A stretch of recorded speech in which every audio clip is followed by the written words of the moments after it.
Welcome to Her Fantasy Football. You can hear us on Blog Talk Radio / Her Fantasy Football and on iTunes. Make sure to subscribe to us on herfantasyfootball.com so you can get our newsletter so we can help you set your Week 15 lineup.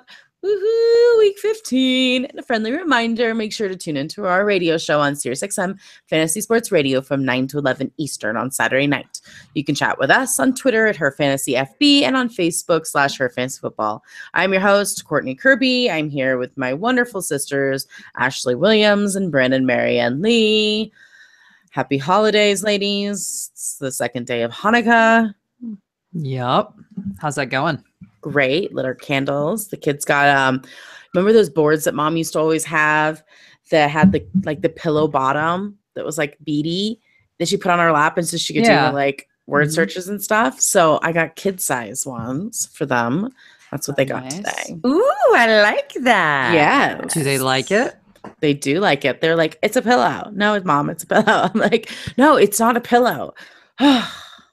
It's like a table pillow. It's like a table pillow. Exactly. And they always want to sit on different tables and stuff. I'm like, this is perfect. Now you can sit on the couch, sit in your bed, do what you need to do.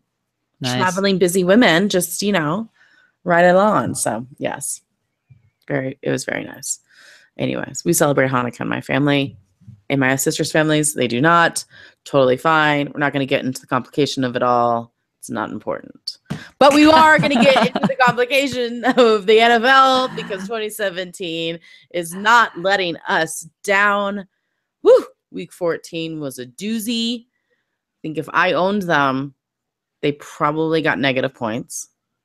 So, because I had a really good week last week. So we're going to help you. Hopefully you're in your semifinals, ready to make it into the playoffs. This is a big one, or into the championship game. This is a big one for a lot of people. Week 15.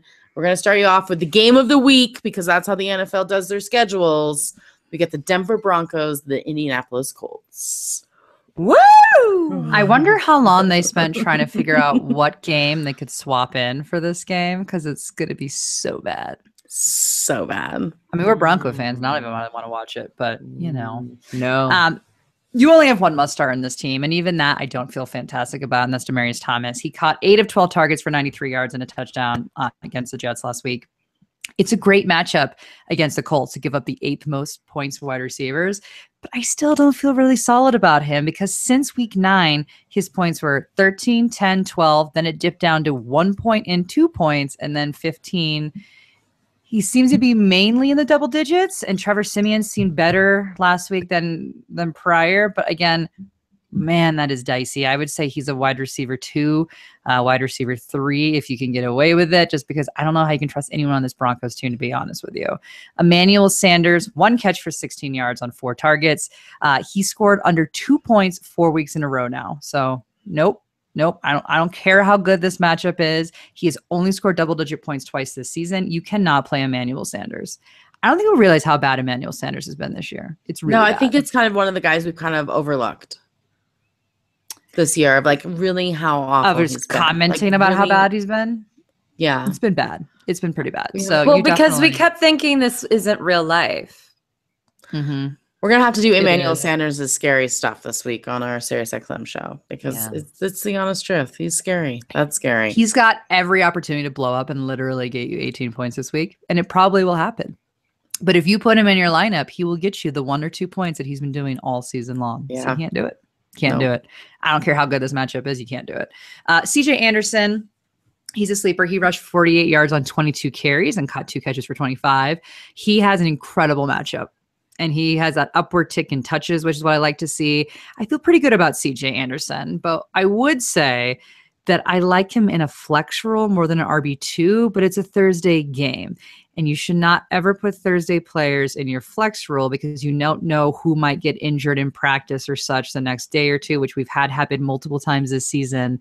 And that's a shout out to Scott Brooks at AZFan84, who asked us that question on Twitter a few weeks ago. And I think we were like, I don't know why we haven't brought up, because I feel like it's one of those foundational methods that we talk about maybe in the beginning of the season, but back to basics. But as a reminder, you do not want to play Thursday night players in your flex role. So CJ Anderson, I would say RB2. if you need to. But again, plan just playing with your starter in the flex for that case. And also, you Bench. guys, flex is short for flexible. Like you want it to be flexible. So if you have as late as you can go for those players, the better. So that you can switch them out if, like, let's say they're in Snowmageddon, like the Colts Bills game last week or something, and you can be a little more flexible. So yeah. Or like when Antonio Brown was injured 2 weeks ago, it was a game time decision. I moved him to my flex role, set my wide receivers. And Just had in a case I backup had to to pull put them someone else out. in. Yeah, exactly. There you go. So there's people that, while they have flex value, depending on what day of the week they play, will determine where you actually put them in your roster. He'll score less than who you may have in your flex potentially, but you just can't put him in your flex in case there's injury, because then you don't give yourself an opportunity to make any moves. But bench, Devontae Booker and Jamal Charles, their touches have gone down drastically. I'm hoping with 2 solid weeks of CJ Anderson in the mid-teens to 20s on touches that they're finally establishing one back, so you can't play them. And Trevor Siemian, 19 of 31 for 200 yards, 1 touchdown. He is only acceptable to play in 2 quarterback leagues or flex leagues. But you're definitely not going to roll with him as a streamer this week, despite how good the matchup is. None of the receivers are catching balls. And the news doesn't get any better, so let's move on to the Colts. Yeah, that's right. I'm here to disappoint. All right. I'm not even going to go into, as I said, the Snow Bowl that happened last week, because really those stats don't matter. But actually, I did bring it up a little bit when I started diving in. So, but let's just say it was Funky Town. What a weird, fun game to watch. I loved it. It was fun. It was like fun. It was like fun. real, like felt like football, with the snow and all the snow angels. Yeah, it was great. So Bills. Dante Moncrief has been ruled out already for this week. Already it's Wednesday night and the game's tomorrow, so it's not that early, obviously, with that ankle injury. Supposedly he's going to be back in week 15, but who cares? I mean, really, Week who 16, cares? yeah. Week 16, yeah, that's right. Gosh, this is what I'm talking about. He was out for week 14 and week 15, might be back for week 16, whatever.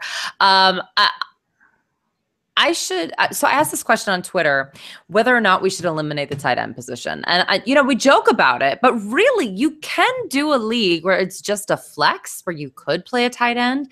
And I'm going to say right now that probably one of the more reliable tight ends has been, sorry guys, but Jack Doyle, especially in PPR leagues. And he did score that touchdown again in Snowmageddon that we're not really talking about. But the week before that, he caught 7 passes, for 4, and so I think that he's a top pick this week against the Denver Broncos to give up a ton of points to opposing tight ends. Not as of late, but they haven't played against good tight ends as of late. We're not even going to talk about that Jets game, because poor Josh McCown, which, by the way, guys, I get it. Like, we all were trying to win fantasy games, I understand, but the guy hurt his back, went back in, and then broke his hand, for crying out loud. He didn't purposely lose you your game, and it wasn't a terrible call. He just got murdered, and now he's out for the season, and it's sad. Anyway, we'll get into that later. So other than that, T.Y. Hilton has 3 games of over 150 yards, and he has 2 games of only 15 yards and no touchdowns. I don't know what he's going to do, because the guy scores a touchdown against the Jags. He's one of only the few people that can do it. So I don't know. I don't know what to tell you about him. And then I said I wouldn't talk about it, but Frank Gore had a season high 130 rushing yards. Yeah, he did. And he actually talked about how he has a chance to have 10 games of over 1,000 rushing yards. He's at 762. Now, I'm going back and forth on this because the guy got 36 carries last week, and that's a lot. So I keep thinking that they're going to go to Marlon Mack a little bit more, and it's a bad matchup anyway. But then I'm like, man, if he's close, I know it's 240 yards. That's quite a bit to get done in 3 games, for Gore at least. But that's doable. I don't know. So I'm intrigued by this. I feel like he's in desperate situations only, and probably not in your playoffs, but it certainly is intriguing. And then you don't start Brissett in your fantasy playoffs against the Broncos. Poor Vinatieri. The guy was a baller in that Snowmageddon. Unbelievable. Tough kicks. Oh, wow. But you can't start him because they could get shut out against the Denver Broncos defense. And obviously, even against Trevor Siemian, you can't start the Colts defense. They're just not good enough, even in good matchups. It's true. It's a scary one. Obviously, you can start the Denver's defense, though. They are performing better now than they were before. All right, we got the Chicago Bears, the Detroit Lions. All right, Chicago Bears. Well, I did want to say that we got a little bit of an update on Zach Miller. If you guys remember that really gruesome injury that happened, he had to undergo 8 surgeries on his injured left leg. And supposedly, quote unquote, there's no timetable to resume a normal life. Now, oddly enough, though, he keeps saying that he wants to return to the NFL. He's 33 years old. I don't know, but it's all very sad. I'm going to keep an eye on it because we know that when we see these things, it's kind of like the Ryan Shazier injury too. We want to keep you guys abreast. Jordan Howard got his groove back last week, just like we knew he would. And let me tell you, Cincinnati, poor Cincinnati, they have no defensive players left whatsoever. But, hey, he carried the ball 15 times for 125 yards and a touchdown against Detroit in week 11 as well. So I'm going back to that well against Detroit this week. So yes, lather, rinse, repeat. Mitchell Trubisky had the game of his life. He had 25 completions for 271 yards, a passing touchdown, and a running touchdown. However, Trubisky has yet to throw more than 1 touchdown in a game in the National Football League. I think they're going to want to run this one out as much as possible against the Detroit Lions, so I don't think he's going to do it again. But, hey, I think he does have a future. I just think this is a really rough year. And by the way, again, remember, Cam Meredith went out, Kevin White went out. They had to bring in Dontrell Inman. Speaking of Dontrell Inman, somehow this guy is the #1 wide receiver for 4 weeks in a row. And by the way, undisputed that he was definitely the #1 target. Then he gets 0 targets in the game that Mitchell Trubisky goes bonkers. I know. What?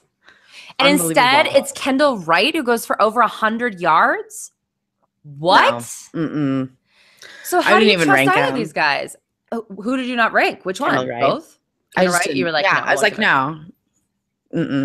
No, we're not. I'm not tolerating this. So no, I'm not. I mean, I don't know. I don't. You can't trust either of them. And FYI, it looks like Kendall Wright has a shoulder injury, but it's supposedly not going to be a big deal. But just in case you are deciding to chase points and you don't heed our advice here on the show, you want to watch that. Sleepers I do like, though, is Adam Shaheen. Again, we keep saying his name on this show. He's only had 2 targets that he has not caught so far in the National Football League. He doesn't get a lot of volume. He did score a touchdown last week. Again, tight ends are miserable. So this is intriguing. And actually, his first game or his first touchdown of his career was against Detroit. So there's a possibility that something does happen here. Yeah, I mean, I don't know. Tight ends have scored 5 times. Is that right? No, he didn't. I'm sorry. That wasn't the right answer. His first touchdown was not against the Lions. I wasn't even looking at my notes. See, I can't do that. But my point is that actually tight ends have scored 5 times on the Lions over the last 4 weeks. So there is a chance that he gets into the end zone again. And so I find that intriguing. But if he doesn't, he could get you a goose egg because it's the Bears. He was limited in practice due to a chest injury, but no one thinks that he's going to be held out of the game. Tariq Cohen, we were just talking about this in the pre-show because Courtney was asking about picking him up. I don't know what to say about him. I am intrigued. He saw 12 carries last week, rushed for a career high 80 yards. He had a touchdown called back, too. He could have had a bigger game. He does look good. I'd like for them to continue using him. Again, I don't trust the Bears as far as I can throw them. And listen, he had a good game against Detroit last time. I think that if you are desperate in that flex situation, I'd like to hear your other options, but it is intriguing. I'm not starting Santos or their defense, and I think this could be a weirdly high-scoring game. How weird is that? I know, right? All right, so this is not the best matchup but Detroit plays Chicago tough. And I think they will turn out okay. Just as Brandon said, I think this might be a very high-scoring game. So I am starting Matthew Stafford, who played all week with that injured hand with no setbacks. That's good news. The last time he played the Bears, he had over 18 fantasy points. I think there's high potential here. You can start both Marvin Jones and Golden Tate in that order. I know it was a Tate day last week, and that is going to happen. But the last time this team met, the Bears, they rolled with Jones. I think they will roll with Jones again this week. Both will see the targets now that Stafford is back to full health, so I'm okay with both of them. Detroit defense, we've got them ranked number 7. I'm okay with that, and I'm okay with you going with Theo Riddick this week as a flex. I will say that Amir Abdullah looks like he will be returning this week after missing the last 2 weeks, which when Riddick has had double-digit days, or the last 2 weeks when Abdullah has been absent. But listen, Riddick had 21 fantasy points, which is more than Abdullah has had all season in standard leagues. So Detroit would be silly to just forget about him and not give him the opportunity to at least score. So I'm not playing Abdullah, for the record. Riddick, no more than a flex just because Abdullah is back. If he wasn't back, I would say I'd be okay with you rolling with him as a running back too. On your bench, Kenny Golladay is just not a big enough part of the game plan to rely on him. Eric Ebron was targeted 11 times. What is even crazier is that he caught 10 of them, which that is nuts. I thought of you. Oh, miracles. Don't worry. He fumbled the ball because that is what he does. He tries to do something to tick me off every Sunday. That's why I hate you and appreciate you all at the same time. Obviously, you cannot rely on him. Brandon, you got something to say? I do. You guys, we have the most adorable sponsor this week. We are so happy to welcome back BarkBox. Dogs are obviously part of the family, and they have monthly delivery services basically for everything under the sun. So why would you leave out your little pup love? I have a little pup love named Lucy, and she's a little spoiled, and it's perfect for her. Just a little. Listen, for a free extra month of BarkBox, visit barkbox.com/herfantasyfootball. And when you subscribe to a 6 or 12-month plan, you can get that free extra month. So, listen, every month, BarkBox paw picks the best all-natural treats. And it's super fun. And they got unique toys that match your dog's unique size, allergies, or the amount that they chew, and what have you. So you just choose your dog size. You choose a plan, 1, 6, or 12 months. And then you get a BarkBox on the 15th of the month. And it ships to your door, free shipping. And they'll replace any items that your dog doesn't like. How cute is that? Your dog can have opinions. Anyway, it doesn't matter because I'm telling you, the dogs love it. They absolutely do, because my dog now freaks out anytime that we get a package at all, thinking that it's her BarkBox. And I want to show you this cute little thing. So we got this Alice in Wonderland themed box, and it crinkles and it squeaks and it smells good. I know that's weird, but you know how dog toys love the smell of the dog toys.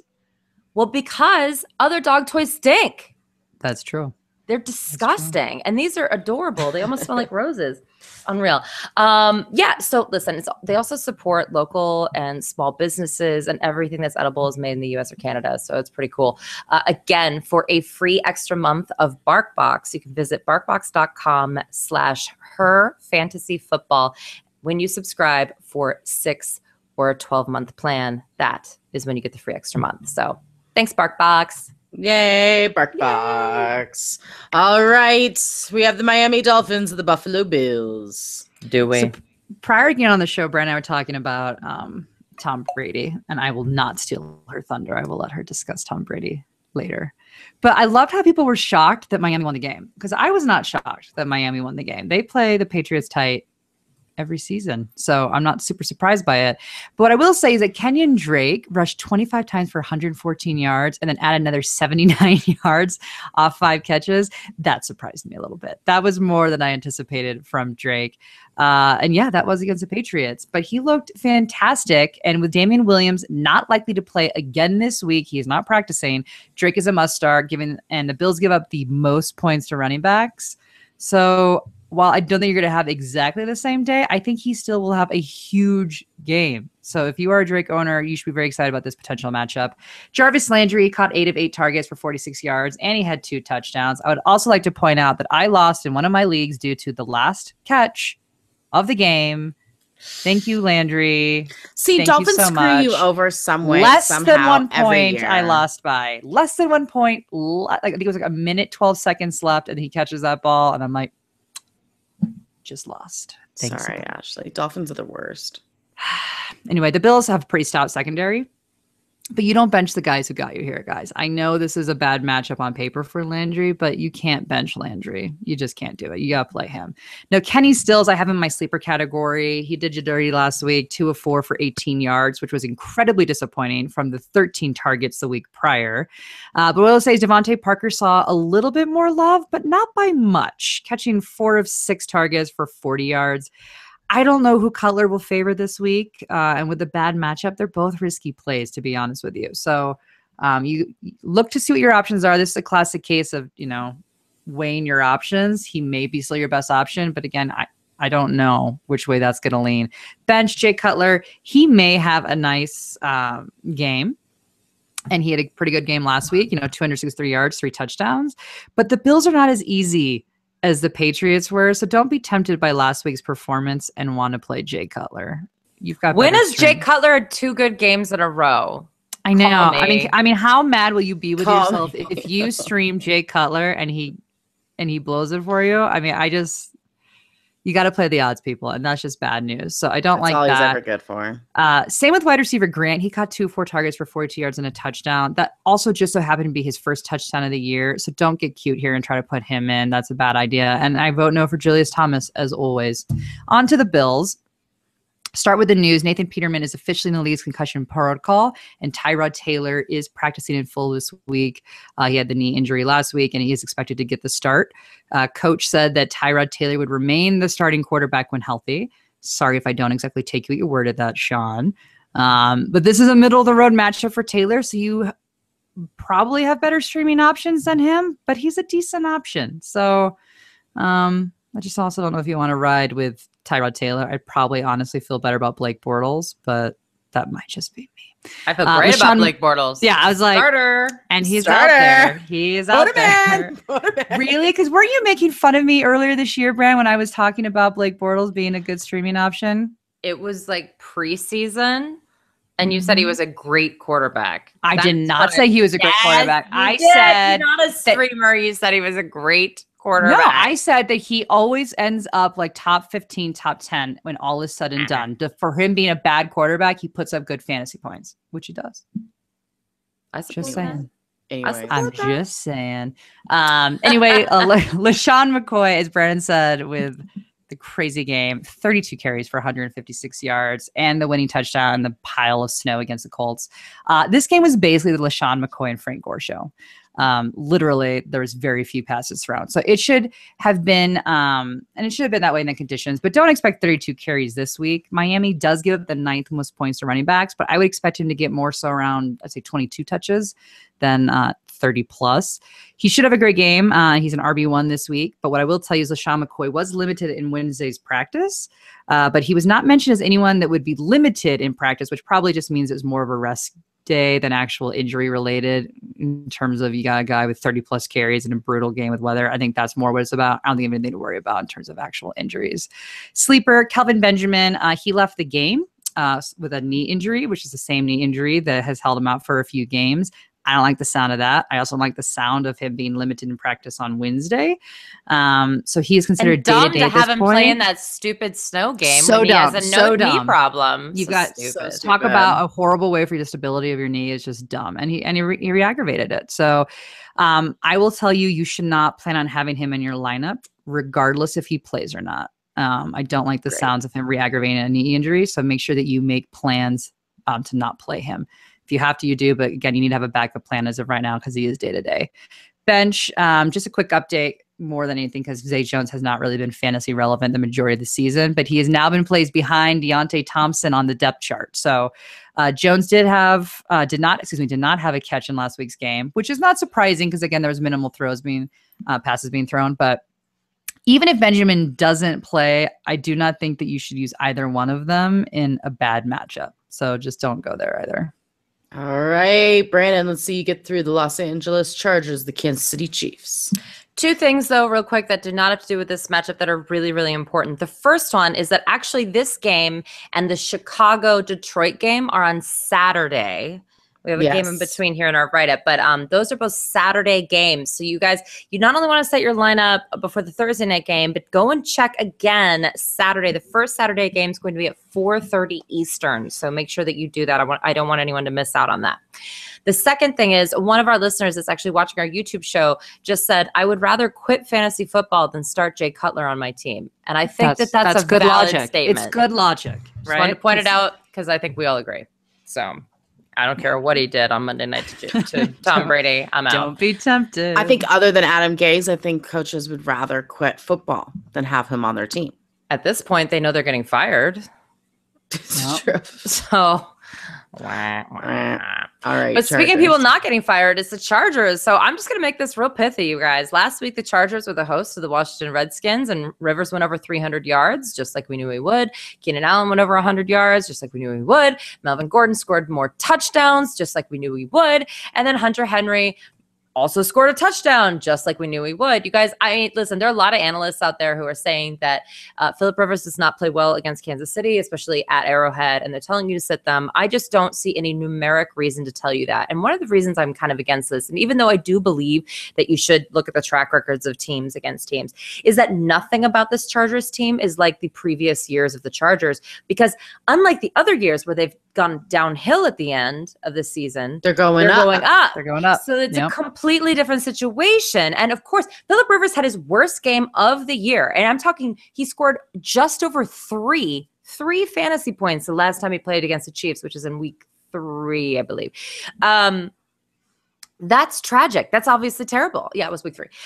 I agree, but I don't think that's even within the realm of possibility here. I don't think that maybe he'll have a 25-point game, but I also don't think that he's going to have like a 10-point game. I just think that those days are not what's happening. And the Chiefs' right now. defense isn't what it was in week 3 either. So exactly. So Marcus Peters is going to come back from suspension, but he did have a week off. They still obviously don't have Eric Berry, but haven't had Eric Berry since week 1. So their defense just isn't clicking. I feel irresponsible telling you to sit them because of some narrative that Phillip Rivers doesn't do well against the Chiefs, even though, yes, statistically he doesn't. But again, nothing about this team is the same as before. And I'm going to say this too.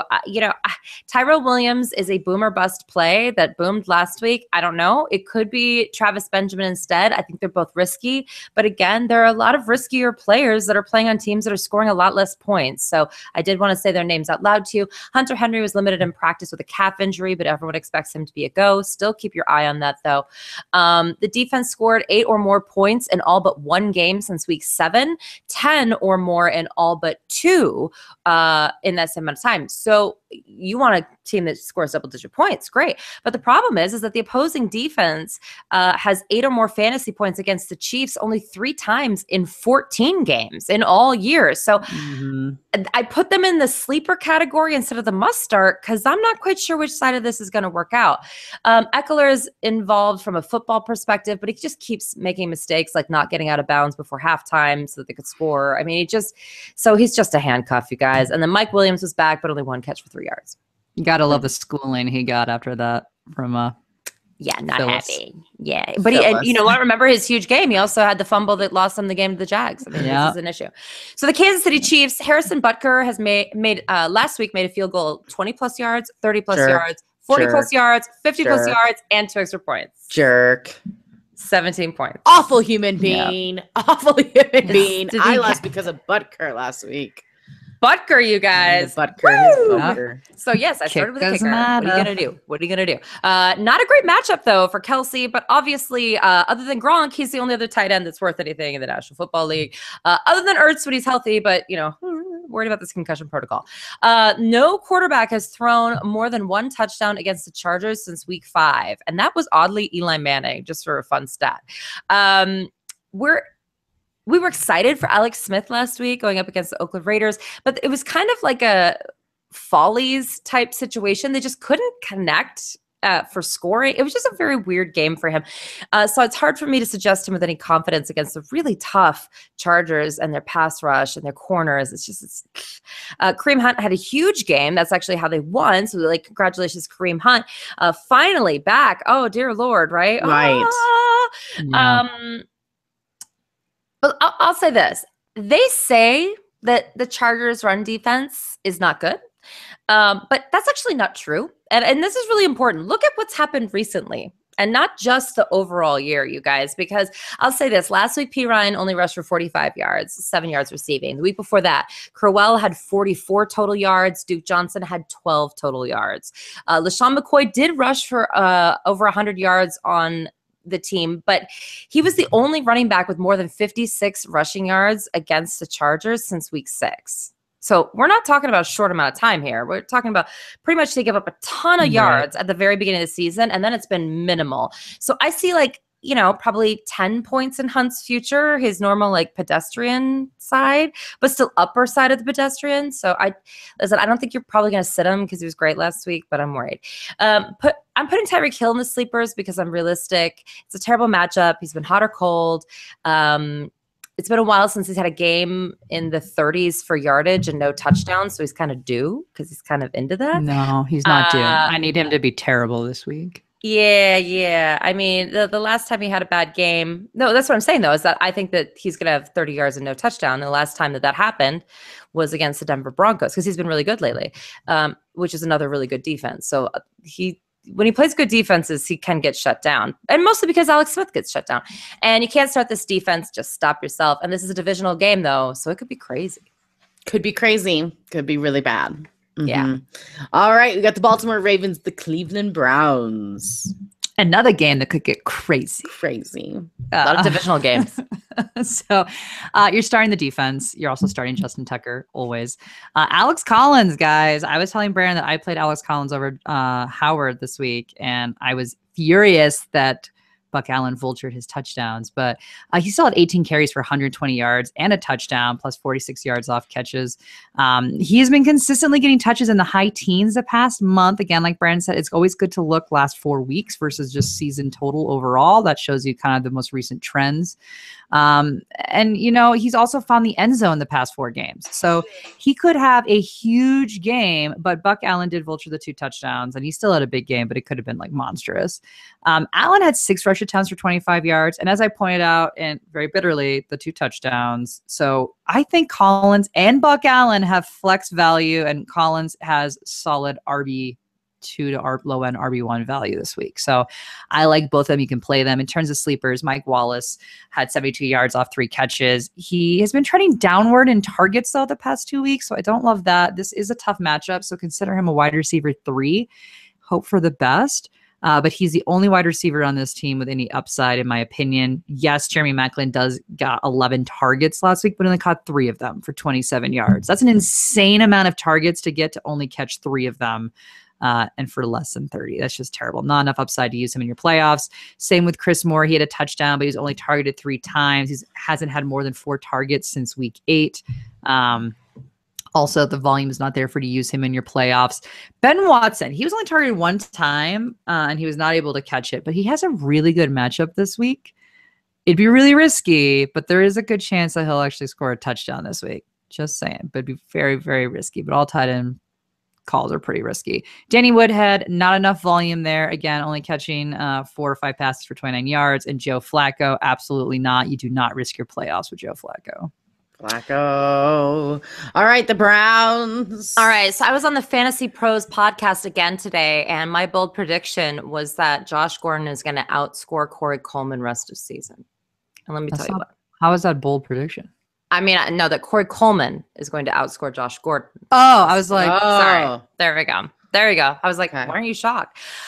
So the problem is that Josh Gordon decided that, so the Green Bay Press Gazette ran a story about Demarius Randall, a defensive, cornerback, and how he held Josh Gordon to 1 catch when he was defending him. And obviously it was just when he was defending him because the guy got 3 catches at a touchdown.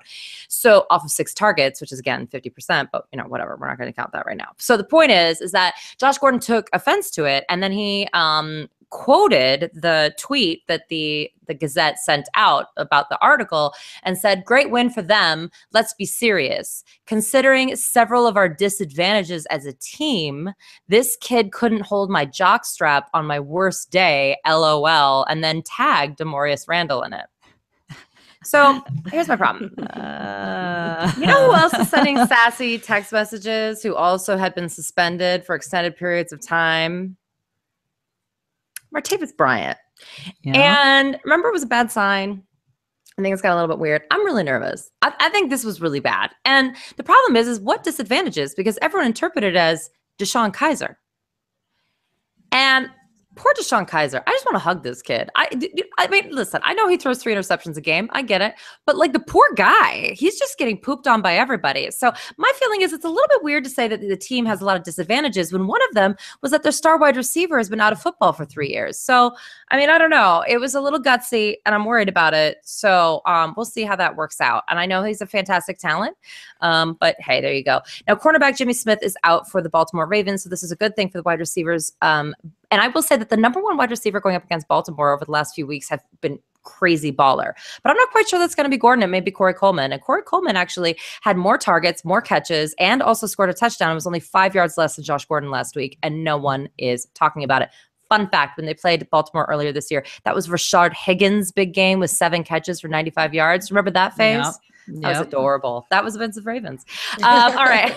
So Deshaun Kaiser, you obviously can't play him, although I was right that he went off last week. I will concede, Brandon. He did well. I believe. If you listen to our Sirius XM show, we have an I believe section, and I said I believed in Deshaun Kaiser last week in a great matchup, and he did well.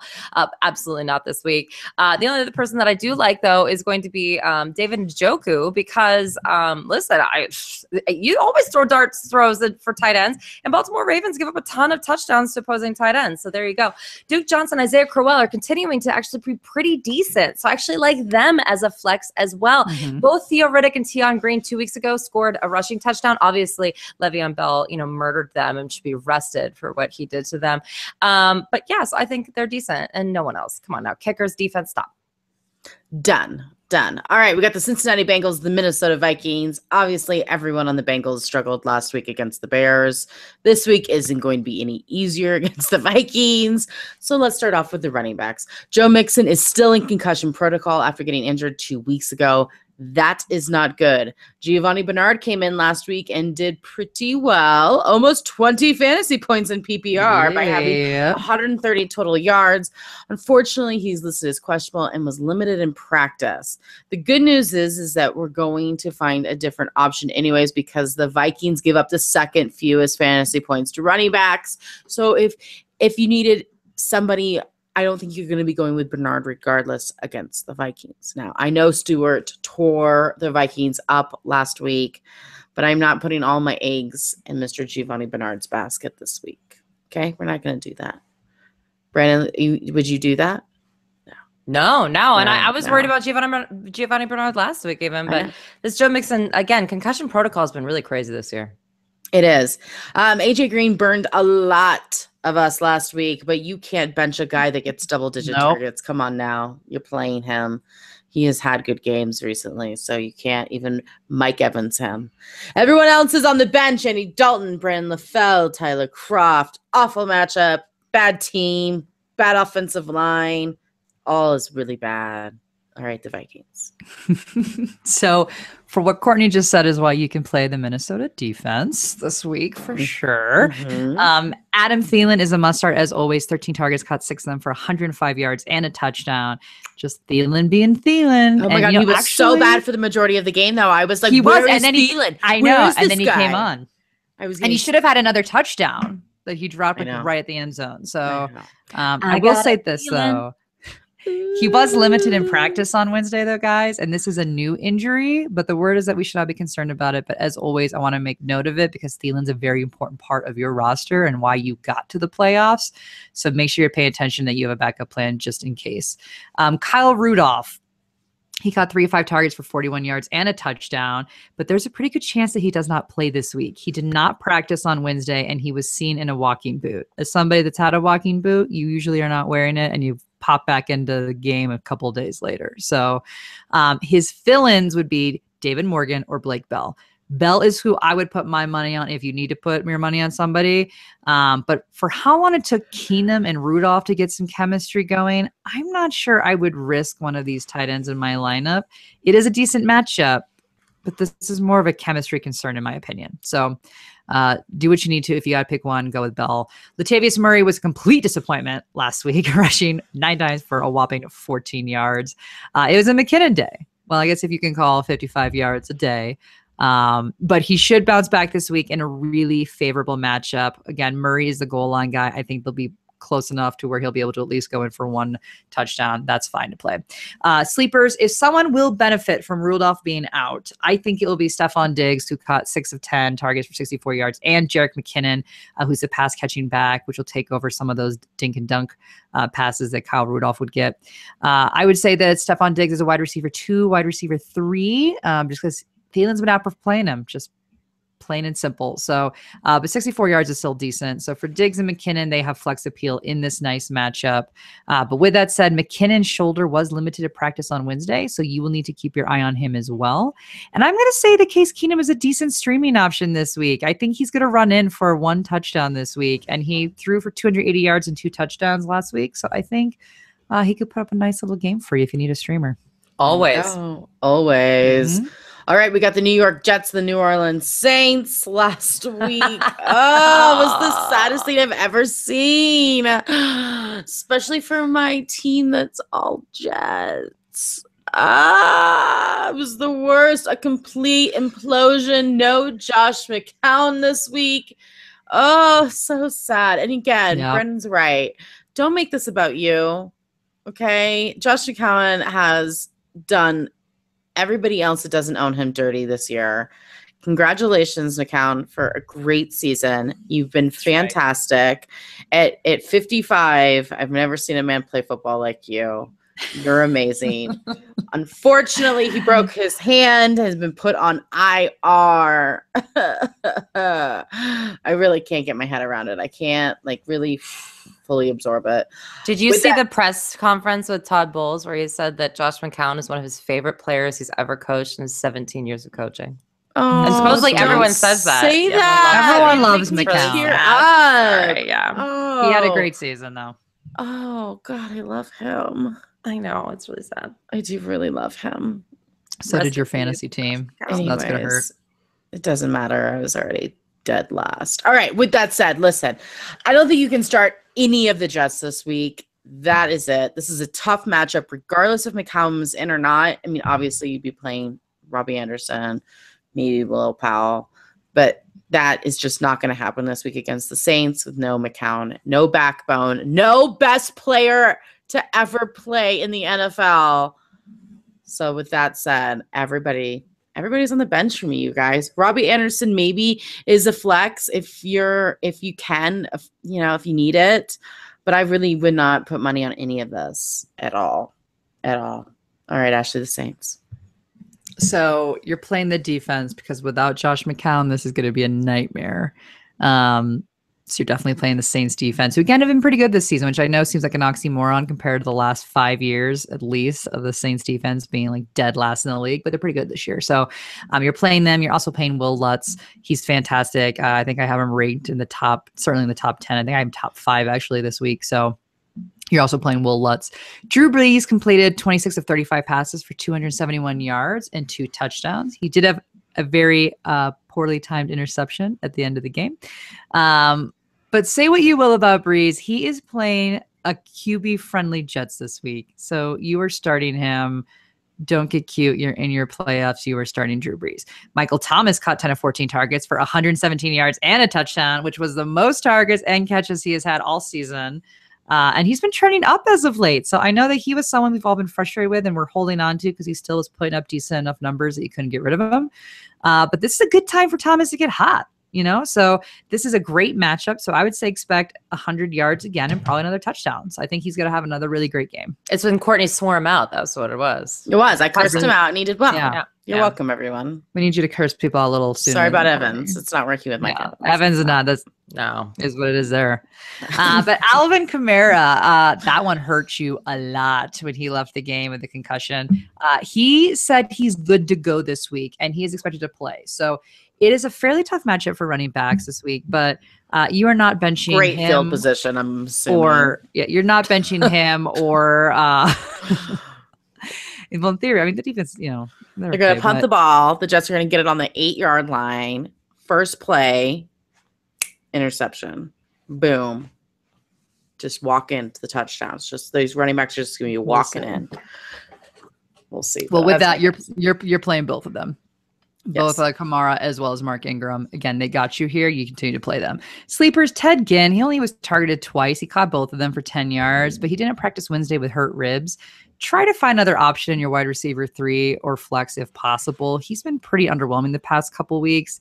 I get this is a good matchup, but he really has not been producing for you, so you should hopefully be able to have a different option. And Willie Snead, as always, is not an option for you.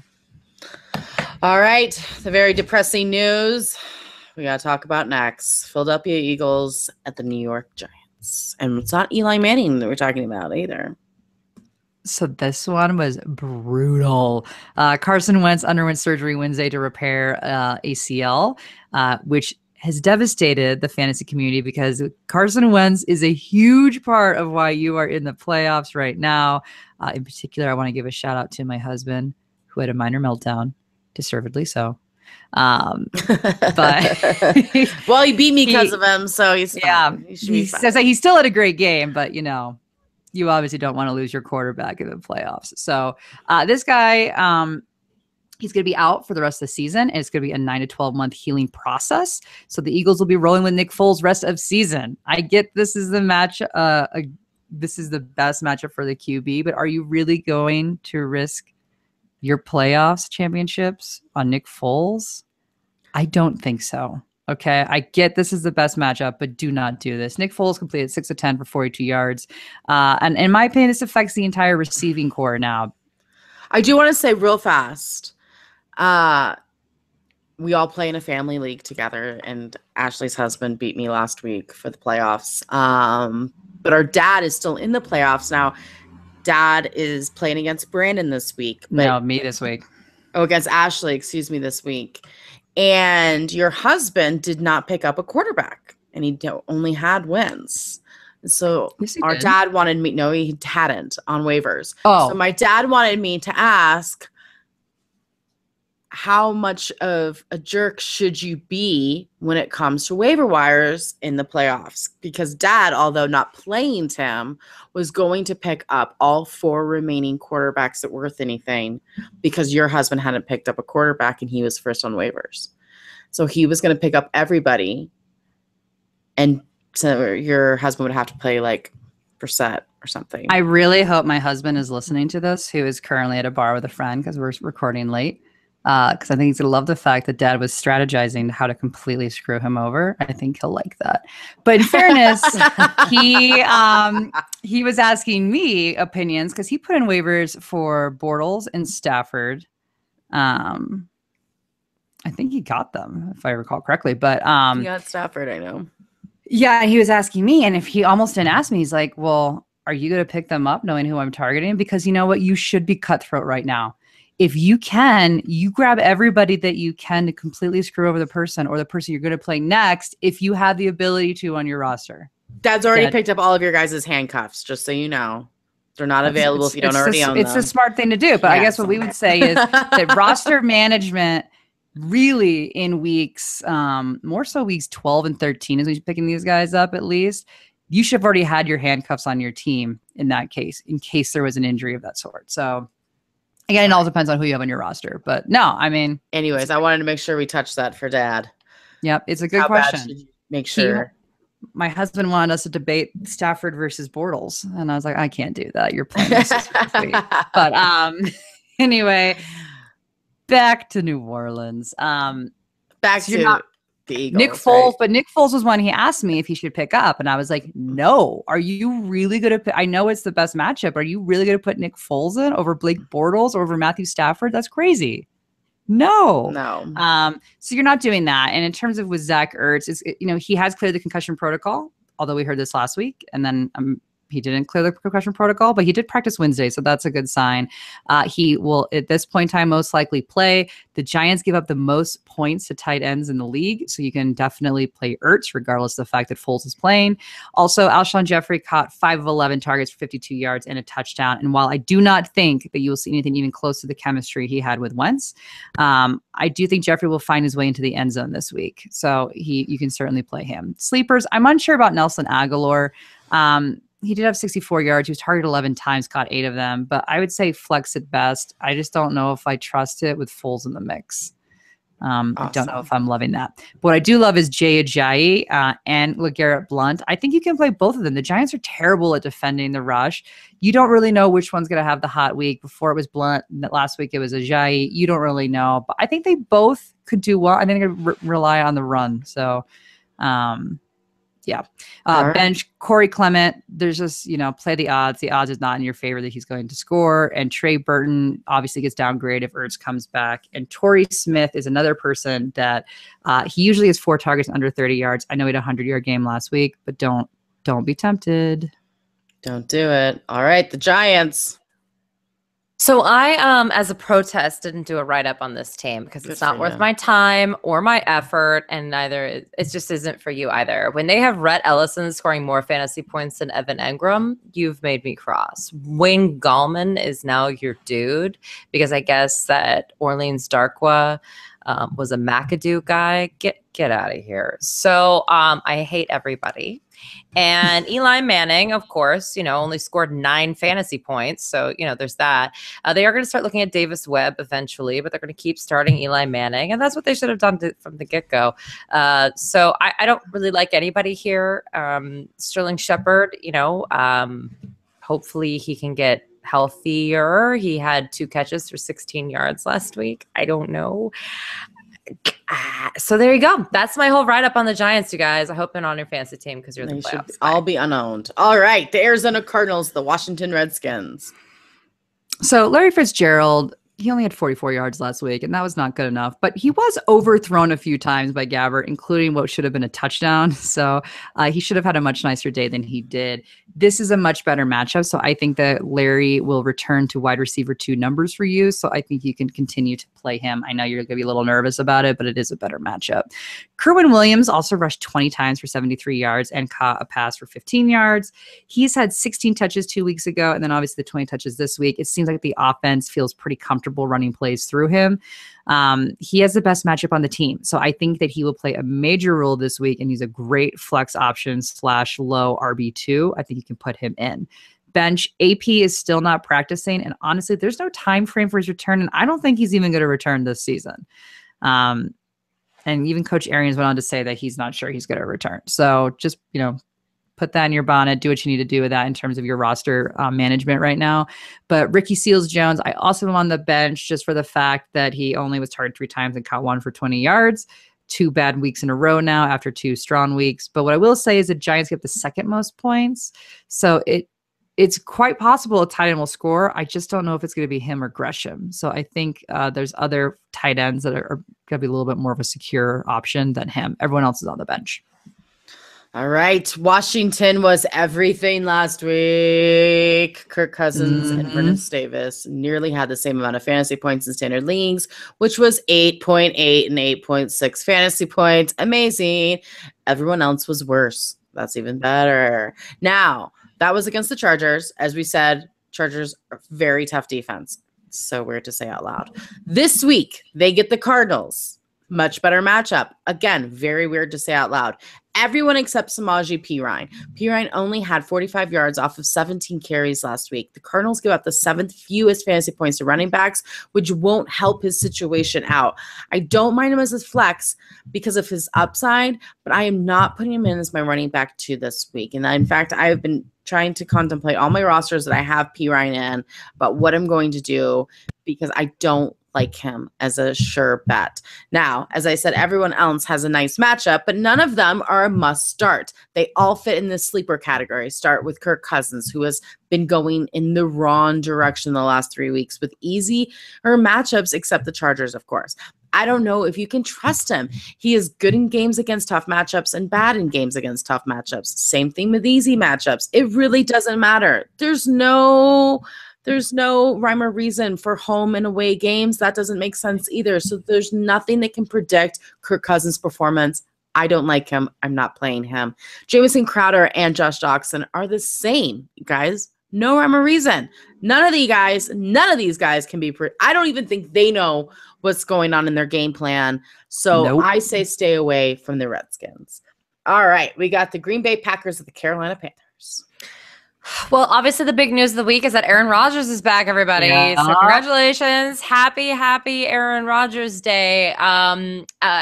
Listen, he said, I'm cleared. Yay. Hallelujah. I'm back. Then Mike McCarthy came to kind of throw some, a little wet blanket on that. A little shade the way. We're going to, hope that he comes back. It's like, what?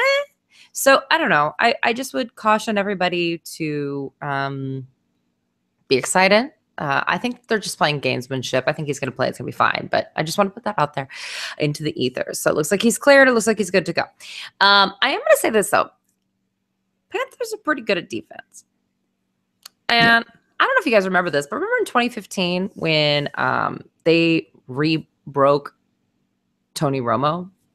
Oh, God. By driving him into the ground. Listen, I'm not saying. I'm just saying, okay, that I want them to protect Aaron Rodgers, and that's why I'm going to still play Jamal Williams. A, because he's clearly the guy over Aaron Jones at this point, which is great.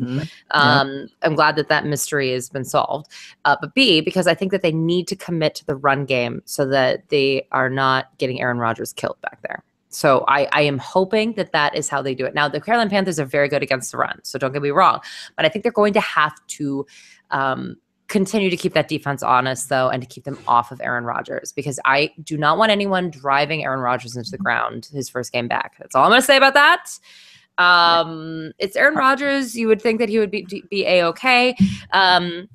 If you look at the game logs, it's kind of all over the map as, really, really bad quarterbacks do poorly against the Panthers. And, good quarterbacks are doing decent. They're not doing great, but they're at least doing decent. I think we could expect that from him.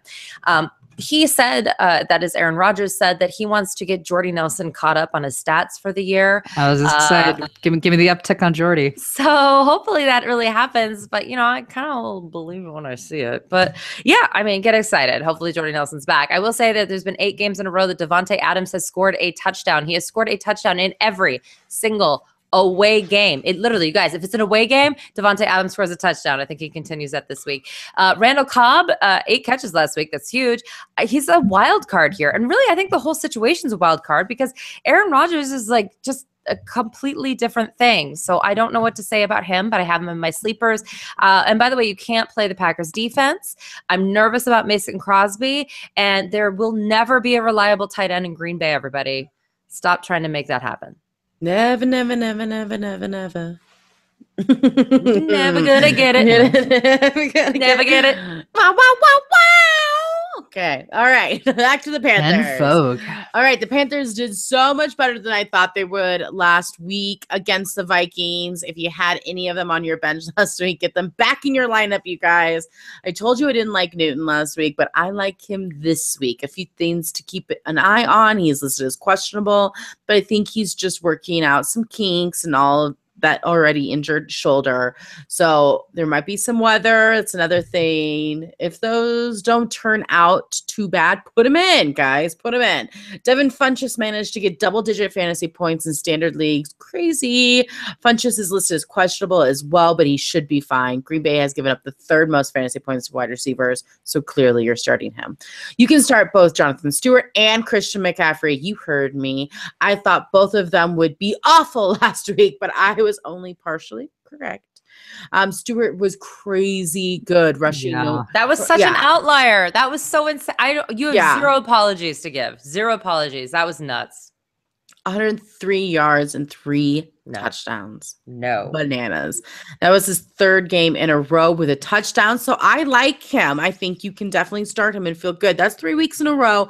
I don't think he's obviously not going to get you the points he got you last week, but he'll do better. McCaffrey should bode well too. I know he was not great last week, but in most matchups, the receiving backs does very well against the Packers. So he should bounce back this week. On the bench, I am still holding off on Olsen, you guys. Sorry, he only had 1 target last week, and Green Bay gives up the 2nd fewest fantasy points to tight ends. It's really weird seeing how they don't have any to practice against. Very, okay. I don't know. Doesn't make sense. All right. The Houston Texans and the Jacksonville Jaguars. The Texans. All right. There is nothing DeAndre Hopkins can't do. I know that. I know that now. Almost 25 fantasy points in standard scoring with the 3rd string quarterback. What? I hate to keep bringing this up, but this is how bad Brock Osweiler is. Even Yates can't screw this guy up. You guys, I know.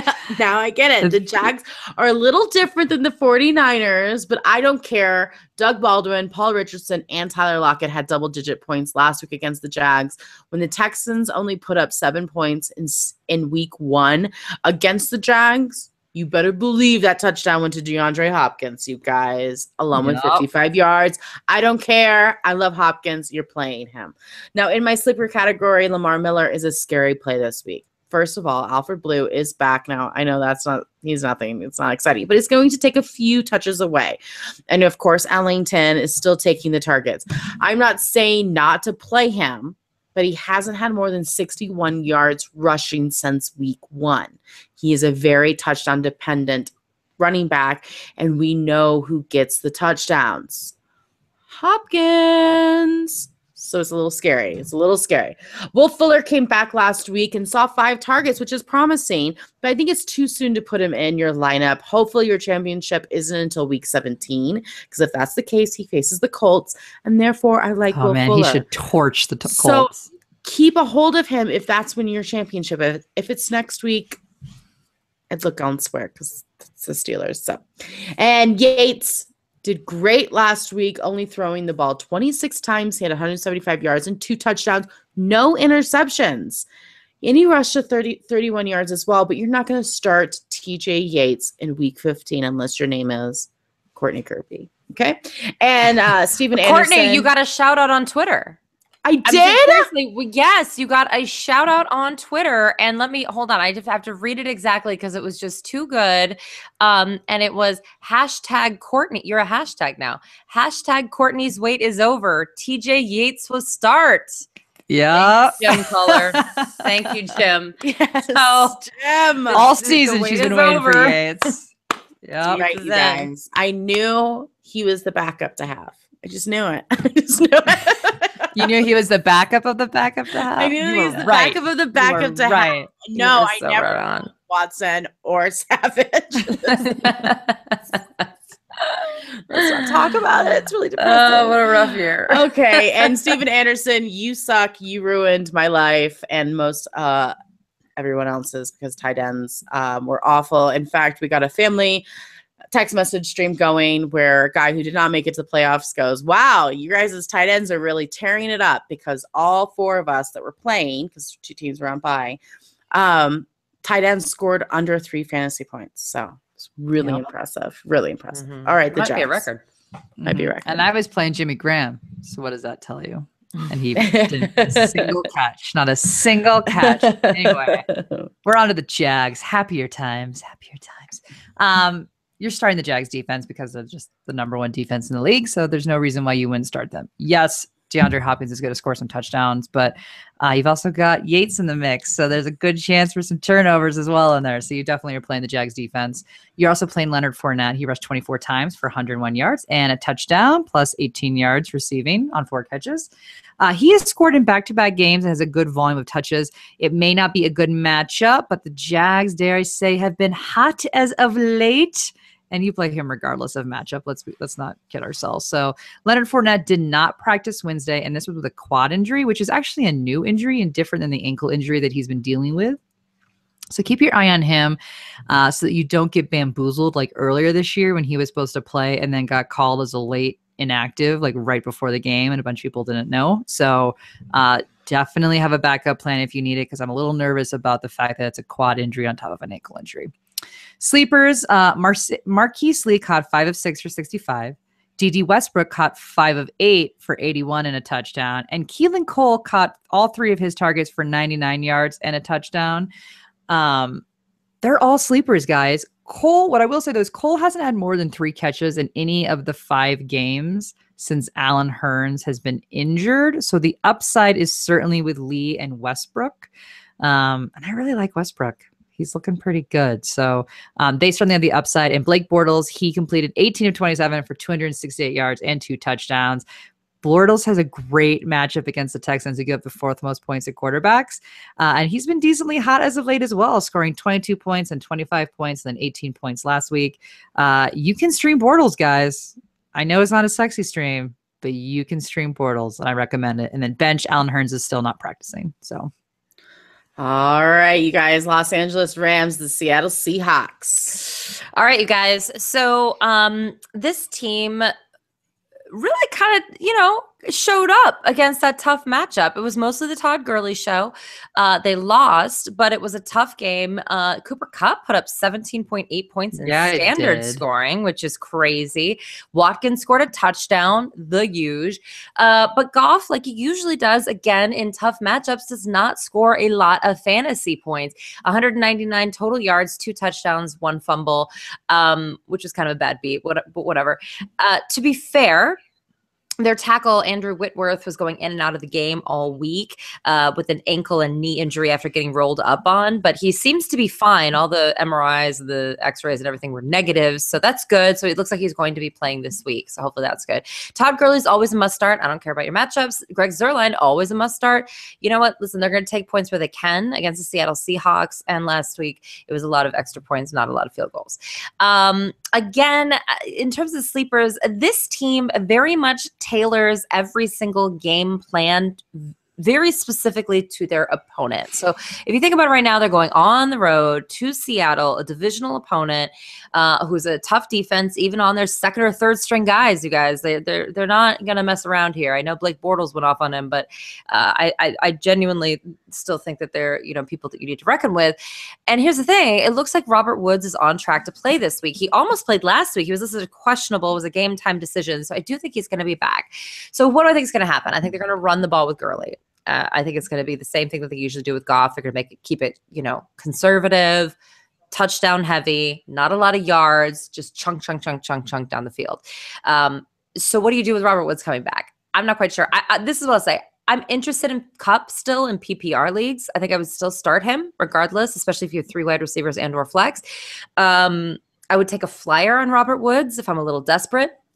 If my other guys have really terrible matchups, if I'm thinking, maybe I just want to catch some magic in a bottle because I have injuries or Dontrell Inman or whatever. And then I would sit Sammy Watkins. I don't think there's any way that he becomes the star of this particular matchup. Listen, of course I could be wrong. There's 3 guys here, but that's how I feel about that. Listen, Russell Wilson is one of the best football players in the National Football League. And of course, listen, they're going to talk, Ash is going to talk about this next, and I'm not going to get into that. But would you ever start a defense against him right now? I mean, literally, you saw what happened with the Jags. I mean, stop. I know the Rams are a good defense, but even if you only have just one, we are on week 15. You can now drop elite defenses if you're never going to play them again. And I think there's a possibility the Rams are one of them. And you can't start the tight ends. But I think next year, Gerald Everett is going to be the breakout player of the year. Just put it. Hey. All right, Ashley, Seahawks. So I'm going to start the gate with Russell Wilson, as Brandon says, because there's no scenario where you are not playing Russell Wilson. And he played against the Jags last week, which is the hardest defense, and he still threw for 271 yards, 3 touchdowns. He did have 3 interceptions, but he also, what's great about him is he added 50 yards rushing off 5 carries himself. So Wilson's floor the last 4 weeks has been 21 points. Okay, that's the floor. I'm not saying ceiling. That is your floor is 21 points. So yeah, you're starting him even though he's playing the Rams, in which he only scored 11 points earlier this year. But this is a home game now. And that is a game changer. So Doug Baldwin caught 3 of 6 for 78 yards and a touchdown. Yes, you were playing Doug Baldwin. Jimmy Graham failed you with 0 catches. He failed you. He failed me last week. But you know what? You're still starting him as well, because up to last game, the guy had scored in like 6 straight games. He's touchdown dependent, but he always gets a touchdown until last game. But he will rebound this game. I guarantee you. You are playing Jimmy Graham. Sleepers, P. Rich caught 3 of 6 targets for 72 yards and a touchdown. Tyler Lockett caught 4 of 5 targets for 90 yards and a touchdown, plus an additional 10 yards rushing. So both are flyers if you need someone. Lockett has a slight edge, I'm going to say, this game, as he has scored in back-to-back weeks. And usually this season I've been more on Paul Richardson's side as the streaming option. But I think in this particular matchup, I think that Lockett's the way to go. It is a tough matchup for them. But again, I think that Russell Wilson will be able to make magic happen because he's Russell Wilson. This is what he does at the end of the season. Mike Davis rushed 15 times for 66 yards. Honestly, that isn't that bad against the Jags. So the problem is he was limited at Wednesday practice due to a rib injury. So I would say flex only, but please do not put your faith in anyone that is a Seattle running back in your playoffs. Just don't do that to yourself. I don't like it. So bench JD McKissic again. He's a running back, so I don't like him. 20 yards, rushed 3 times for 15 yards on top of that. Nope. You are benching him as well. But I got into my playoffs with JD McKissic. What am I going to do now, Ashley? There's no way you got into your playoffs because you wrote JD McKissic. Sorry, I'm just making it. There's no way. I mean, come on. Because her team is filled with these next 2. Because if you miss Thursday night, don't worry. We got the next game of the week. Tennessee Titans and the San Francisco 49ers. Woo! Bam. Bam. All right. Can we trust any of these guys for the Tennessee Titans? No. Marcus Mariota is awful. Simply terrible. He has more than double the interceptions than touchdowns in the last 5 weeks. Okay? Stop owning him. No one can play a guy like that. That means you can't trust any of these receivers because none of them are named DeAndre Hopkins. Matthews has a flyer potential, maybe, but I don't care who their matchup is. You can't play these guys. Not a single receiver has had 6 or more fantasy points in standard leagues in the last 3 weeks. Not a single receiver. You can start Delaney Walker. Fine, because we're talking about tight ends here. He didn't do much for us last week, but he did see 9 targets, so that's good news. Fine. He had a touchdown in each of the 2 games before that, so you're playing him. This is where it gets tricky, guys. There has only been 1 running back that has had double digits since the 49ers bye in week 11. But before that, everyone was scoring on the 49ers. I would assume that if one of these guys is going to get the double digits, it's going to be Derrick Henry. He is the only one getting the ball at the goal line. So hopefully they find the goal line against the 49ers and Derrick Henry can get you decent flex points. Other than that, you guys, you can't start any of the receivers. Can't start DeMarco Murray. Can't start Marcus Mariota. It's just basically a Delaney Walker day. As for the 49ers, I like Marquise Goodwin this week. He saw 12 targets last week and had over 100 yards receiving. He was my believe wide receiver on our Sirius XM show last week. This is a decent matchup, so I think he could be a really good play this week. Carlos Hyde is not my favorite. He did do well last week, which I was not expecting, but I still don't see the consistency that I like to see in week 15 out of my running back. So I will say it was encouraging to see him finally do well against a good defense last week, which Tennessee is a good defense actually against the run themselves. I worry. Now, there's not a lot of running back options, so you probably are starting him. And he's probably one of the better options out of the really bad options. But it worries me. And on my bench, I'm not starting Garoppolo in week 15, but he did do better than I thought last week. You can put him in a quarterback 2 league. Trent Taylor was a bust last week. I'm looking elsewhere for a flyer for my wide receivers if you need one. All right, we have the New England Patriots, the Pittsburgh Steelers. Okay, just a real quick note from our wonderful listeners on YouTube, which, by the way, you can also watch the show on YouTube if you can't sleep at night because we record super late, but we always post it on our Twitter handle. But some guy just said, off topic, I'm watching MTV Classic and REO Speedwagon came on. I've been singing I Can't Fight This Feeling Anymore. See, you guys, once you hear it, you can't unhear it. We just do a Thielen medley. You guys, there are so many goodies out there. Please send them to us at HerFantasyFB on Twitter. We'd love to hear it. So the Patriots obviously got embarrassed in prime time by the Miami Dolphins. Todd Brady's been on the injury report with that Achilles injury for quite some time. We're not entirely sure how much that's really affecting him, whether it's just that he can't get his footing or what the deal is, or if he's just 40 years old. We're not quite sure. I don't want to live in a world yet where Tom Brady has 3 bad games in a row, because I'm pretty sure that means that there's the impending apocalypse happening. So I'm not ready. And so I can't tell you to sit him this week against Pittsburgh Steelers. I have a difficult time believing that he's going to blow it against Big Ben in this game. He won't. He's had 2 bad games. Miami always plays them tight. every year Miami almost beats them or beats them in one game. So I don't think he's going to show up and do poorly against the Steelers. I just don't think so.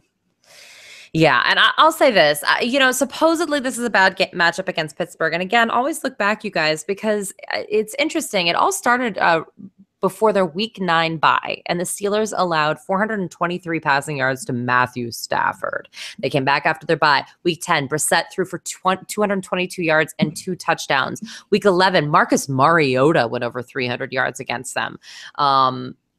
Listen, 4 interceptions, which is not good, but still, that's a huge amount of yards.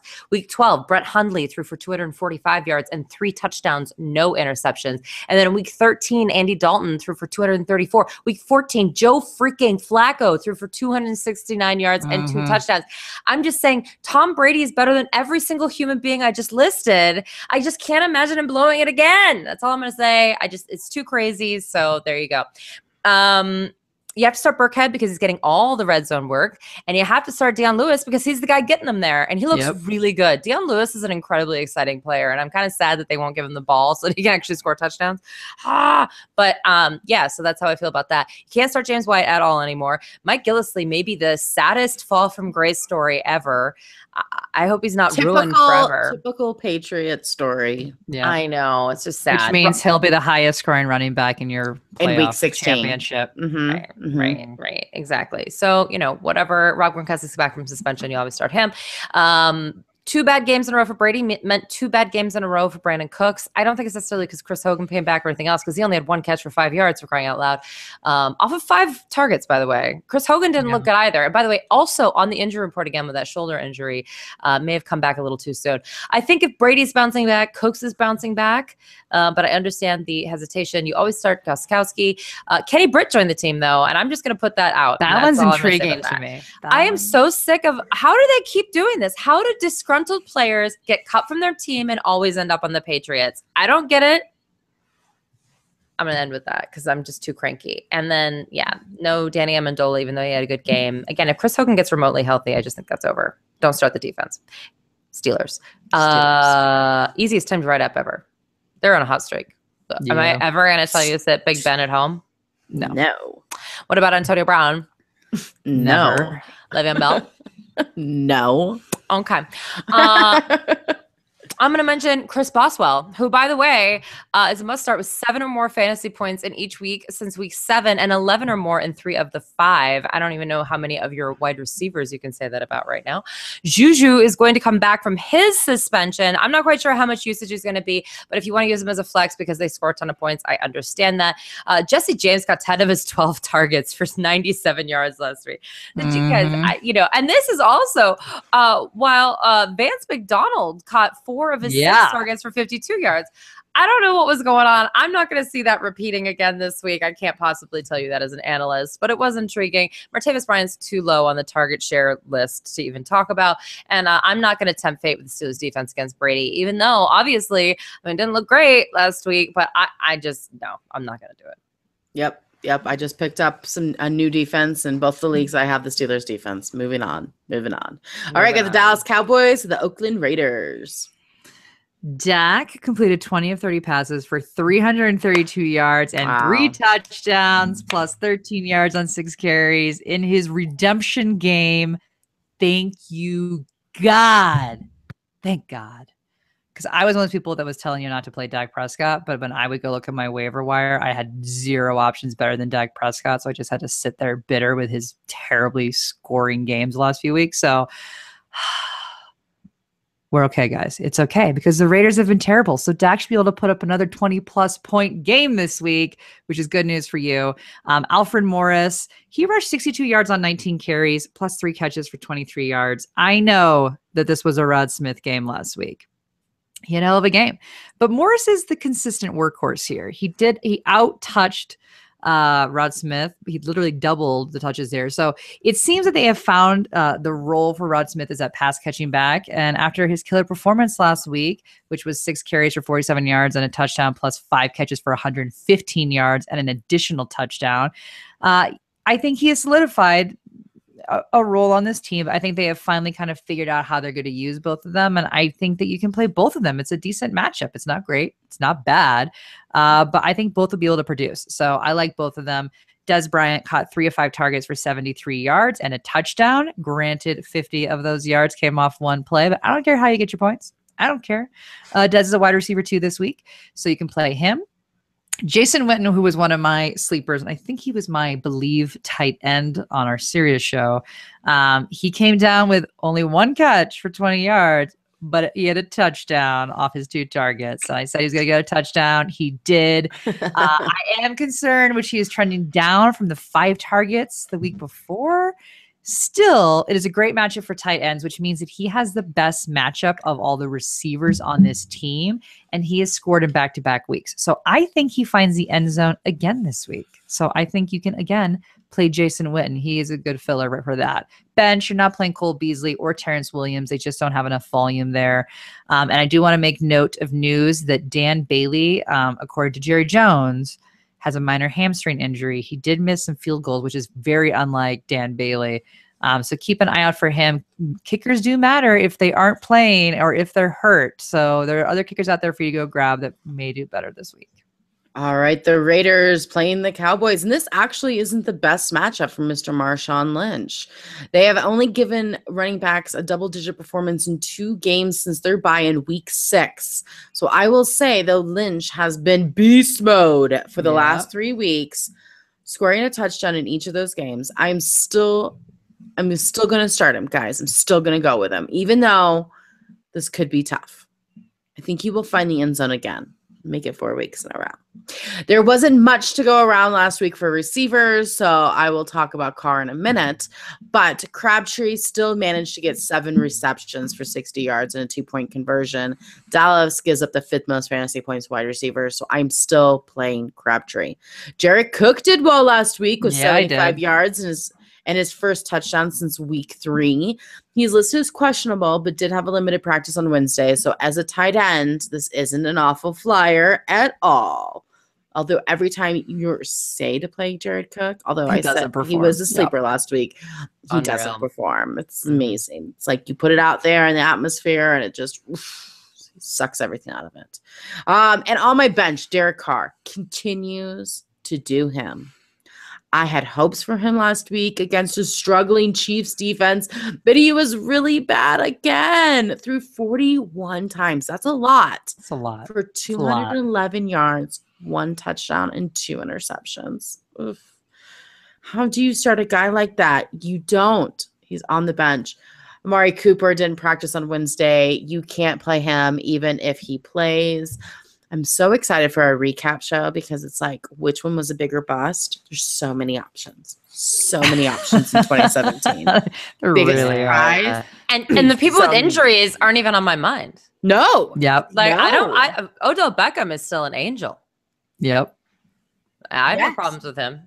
No, I have problems with Amari Cooper. That's right. Mike Evans. It's almost like thank you, OBJ, for just getting injured so I know I can't play you. Right. It's fine. I listen, and that's sad. Clear cut at that point. Of course. Like, but I mean, some people get angry at players that are injured. That never makes sense to me. But you can be angry at people that just can't catch the ball. Yeah. Oh, yeah. Oh, for sure. Amari Cooper, you're on the up there, man. You're up there. All right. So obviously you can't play Cooper. All right. Let's move on to Monday Night Football. The Atlanta Falcons, the Tampa Bay Buccaneers. Oh, yeah, babykins. Here we are. We're here with Atlanta. All right, so here's how I feel about this. Tevin Coleman is still in concussion protocol. He suffered the concussion while playing against the New Orleans Saints. I still do not understand how they won that game. Thursday Night Football. It still has blown my mind. Crazy. We'll get more into that, but whoa. I'll say this, though. Freeman outtouched Coleman 24-9 on Thursday Night Football. I still think if Coleman plays, it'll be a little dicey. It is a great matchup, and Tevin Coleman was great the last time that he played Tampa Bay, and Freeman didn't play when they played in week 11 or totally week 12. Different. So, yeah. Coleman scored 21.7 points, though. So, I think it's going to be a big game for one of them, and it's probably going to be Freeman.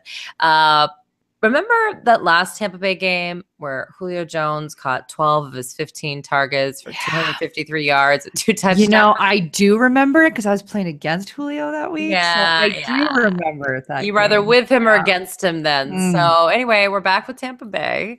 And then also one of the touchdowns was thrown by Mohamed Sanu. And again, the flex extraordinaire of the year, Mohamed Sanu. And not only did he throw a touchdown to Julio Jones, and again, fun fact, has a perfect passer rating in the National Football League. That is Mohamed Sanu, everybody. He also caught 8 of his 9 targets for an additional 64 yards. This guy is a really good football player, like straight up good at everything football player. And I find him really fun to watch. And also, again, I just think his floor is incredibly high for the flex position. I don't know if you can get much higher than that. Middle linebacker Deion Jones was named NFL Defensive Player of the Week for Week 14.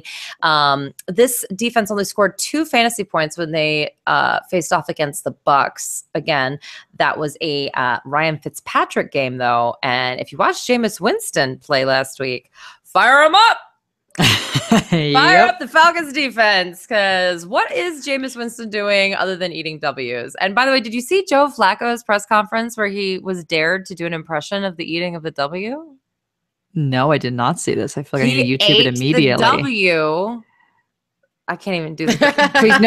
Please show us how to eat the W, Brandon. And people were like, I went out there. It was Joe Flacco. It was wrong. Anyway. Joe will surprise you. But I love that all the players are like, what's wrong with this guy? Anyway, Matt Ryan looks spooked. Obviously, he did go over 300 passing yards the last time these two teams met. But wow, hard to trust. 3 interceptions against the Saints, 0 games with more than 2 passing touchdowns all season. And by the way, again, one of the touchdowns that he should have had, it was actually to Mohamed Sanu the last time they played. So whatever. The only bad matchup is for Austin Hooper, and he doesn't get enough volume anyway. All right, Tampa Bay Buccaneers. I thought the Bucs were going to have an off game, and they sure did. No one was worse than Mr. Mike Evans. Last week I told you, Evans isn't a must start.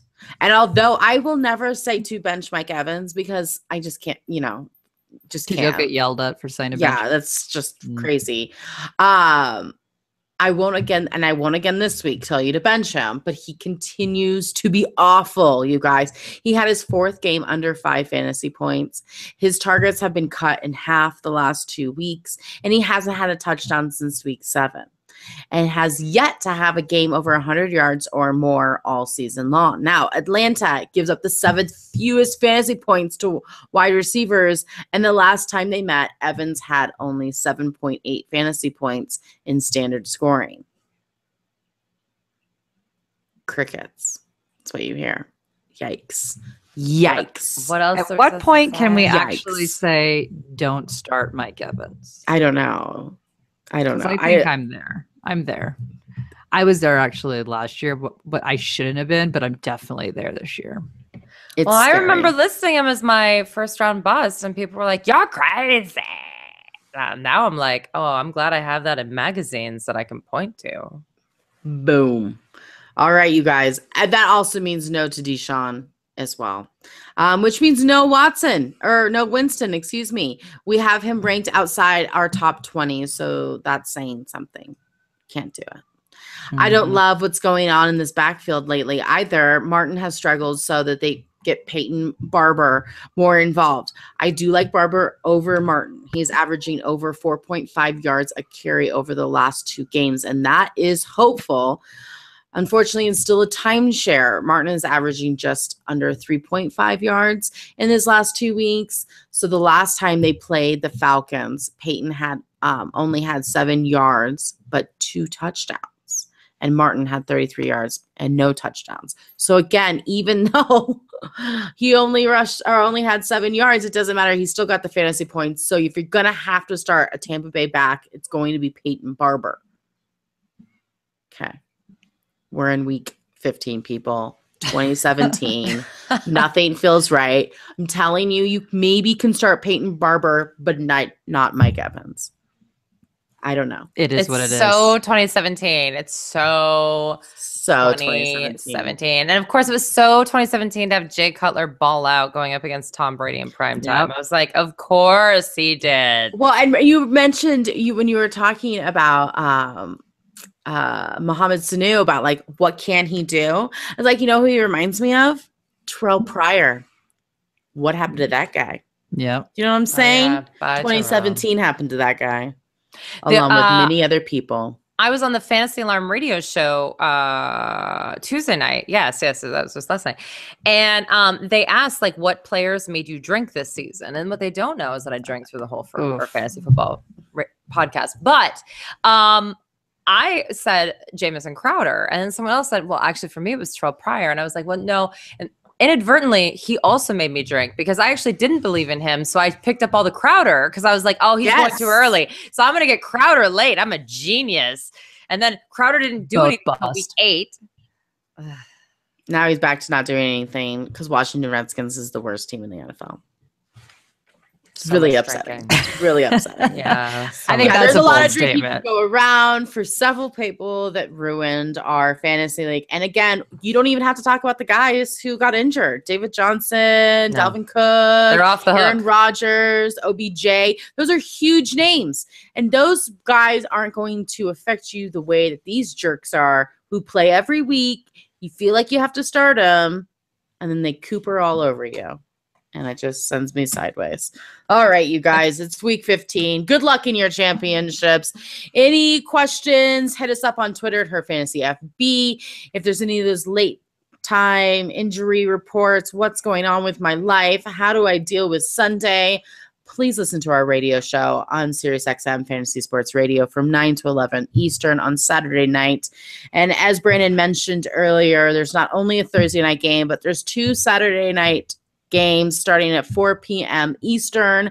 So make sure you set your lineup Thursday before the game, Saturday before the 2 games, and Sunday morning before the rest of the games. All right?